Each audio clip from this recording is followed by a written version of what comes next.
तेव्हापासून पाणी चालू झाला का? नाही नाही एवढा नाही. नुकसान केलं तुमच्या याच्या अगोदर? एवढा नुकसान नाही झाले आतापर्यंत. मी शेती करतो तेव्हापासून. हो का? मग सांगा होते म्हणते अजिबात नुकसान झालं नाही, फक्त ह्याच दिवाळीपासून जास्त नुकसान झालं तुमचं. हा.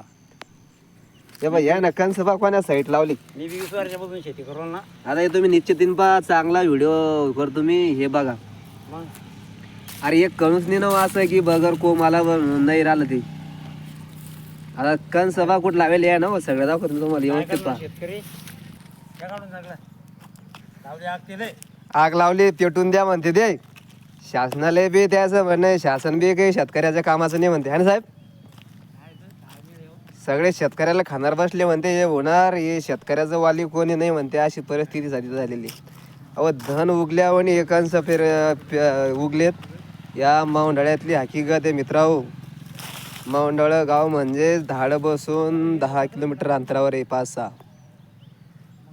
आता मला सांगा तुम्ही, या ठिकाणी कोणताही अधिकारी येऊन पाहायला तयार नाही. आम्ही सांगतो की आमच्याच गावात पाणी झालं आणि ते म्हणते तालुकावर पाणी लागतो, तेव्हाच पंचनामे होत असते, तक्रारी होत असत्या.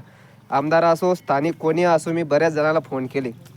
आता हे सर्व कन्सेप्ट आपण यांचं ज्यावेळेस काम पडते मतदान घेण्यापुरतंच, तोपर्यंत ते लोक जमिनीला आपल्या दाराला माती ठेवत नाही, अशी गोष्ट आहे. आणि आज ही कंडिशन या ठिकाणी शेतकऱ्याची आली.